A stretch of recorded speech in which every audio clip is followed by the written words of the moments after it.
सलाम दी और आफियत हो दोस्तों। मोहसिन अकरम मुझे कहते हैं। अलकरम स्कूल ऑफ थॉट्स पे आप ये वीडियो देख रहे हैं। ये पेपर कंडक्ट हुआ था लैट का 12 नवंबर 2023 के अंदर।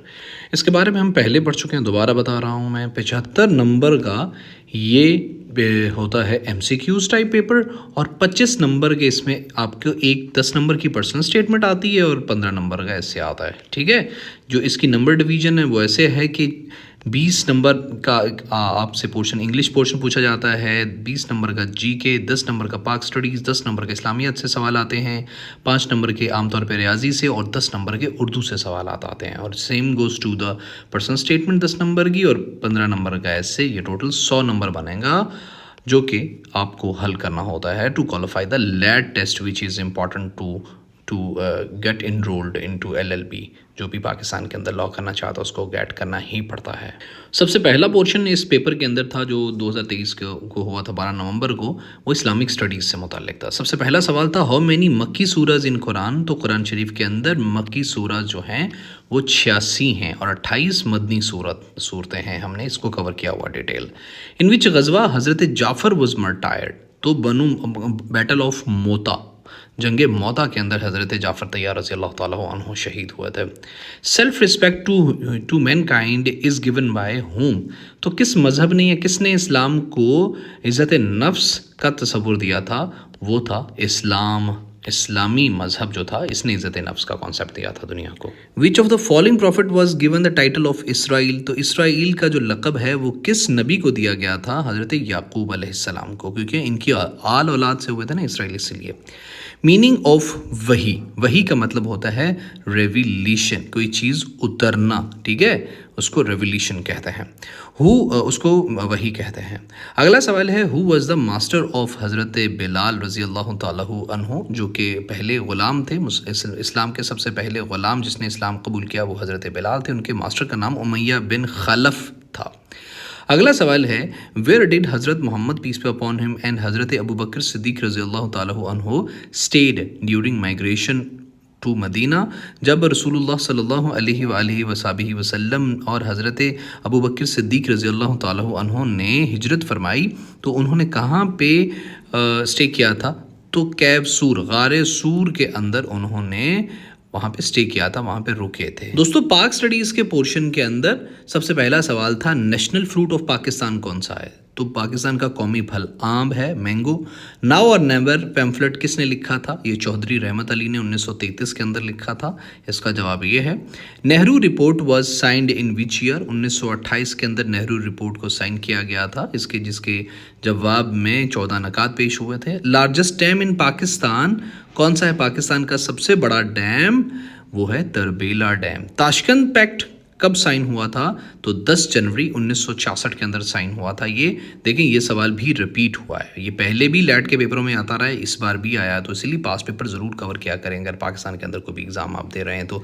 इस पेपर के अंदर जनरल नॉलेज से मुतालिक जो एमसीक्यूज आए थे, अगर उसको देखें तो सबसे पहला सवाल था अ ग्रुप ऑफ बीज is called.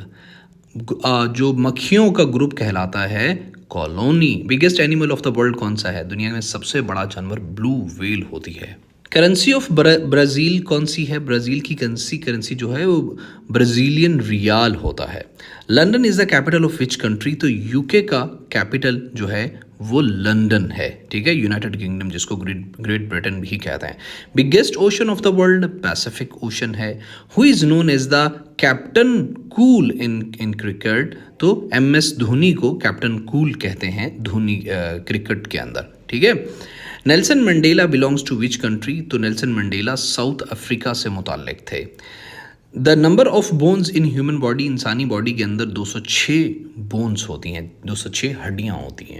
The first page of website is called home page. ये कंप्यूटर का एक आया हुआ था। दोस्तों ये जितने भी एमसीक्यूज कर रहे हैं, ट्रस्ट मी, एक एक एमसीक्यूज मैंने अपनी प्लेलिस्टों के अंदर जब सब्जेक्ट वाइज कराई हुए हैं किया हुआ है, तो आपको कहीं और कोई अकेडमी ज्वाइन करने की, कहीं और पढ़ने की ज़रूरत नहीं है। सिर्फ आप ये पास पेपर कर लें और मेरी प्ले लिस्ट के अंदर जो सब्जेक्ट है ना, ये वाले जो हमने यहाँ पे जो हमारा सिलेबस है, यानी जीके का हमारा एक सब्जेक्ट है, इंग्लिश से सवाल आते हैं, उर्दू की, इन तमाम सब्जेक्ट्स की मैंने सब्जेक्ट वाइज वन लाइनर की ऐसे जैसे ये पढ़ा है ना, मैंने प्लेलिस्ट बनाई हुई है। अगर आप वो कवर कर लेंगे तो आपको कहीं से भी और पढ़ने की ज़रूरत नहीं होगी। अलकरम स्कूल ऑफ थॉट्स आप चैनल खोलेंगे, उसके बाद आप इसकी प्लेलिस्ट में जब जाएंगे तो यू पीपल वुड अमेज के हर एक सवाल को मैंने कवर कराया हुआ है, ठीक है, जो ये सब्जेक्ट वाइज फिर और सब्जेक्ट के अंदर फिर टॉपिक वाइज मैंने कवर कराया हुआ, वन लाइनर उसके बनाए हुए हैं।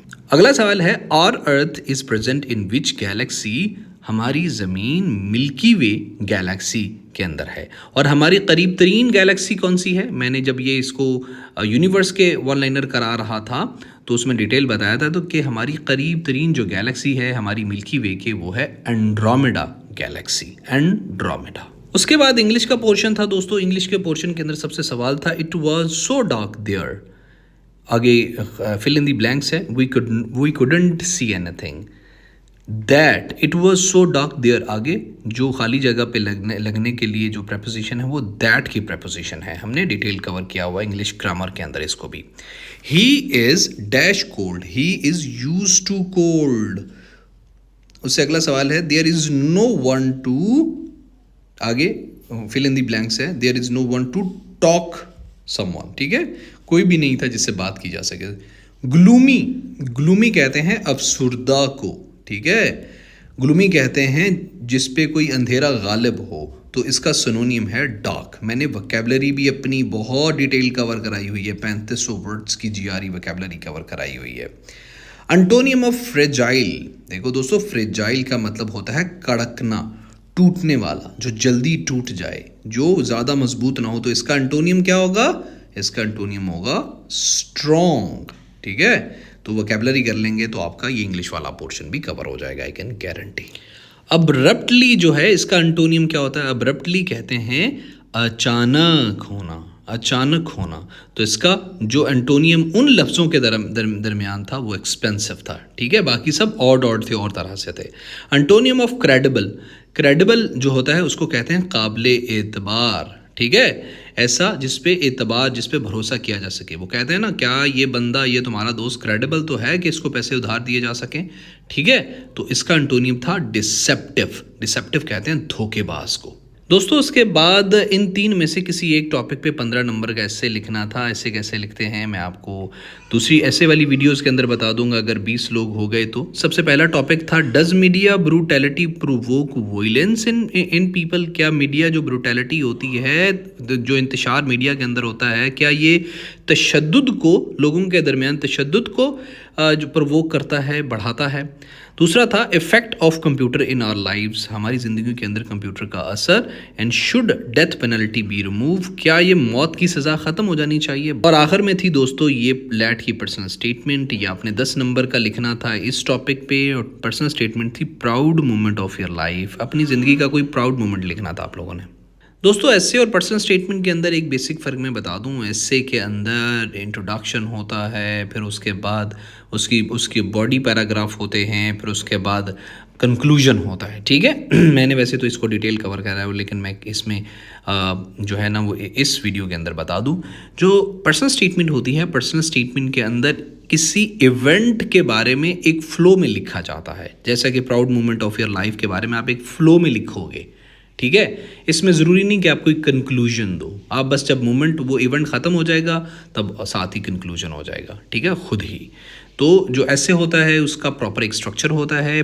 जो पर्सनल स्टेटमेंट होती है ये अकॉर्डिंग टू द इवेंट्स होती है कि किस बारे में हम पर्सनल स्टेटमेंट लिख रहे हैं। तो अगर 20 लोग हो गए तो मैं पर्सनल स्टेटमेंट और ऐसे के दरमियान डिफरेंशिएट भी क्लियर कर दूंगा और साथ में इन दोनों के बारे में डिटेल वीडियो भी बना दूंगा, ताकि आप लोगों को आसानी रहे जब भी आप लैट का कोई पेपर देने लगें या शॉर्ट ऐसे बेस्ड कोई पेपर देने लगें।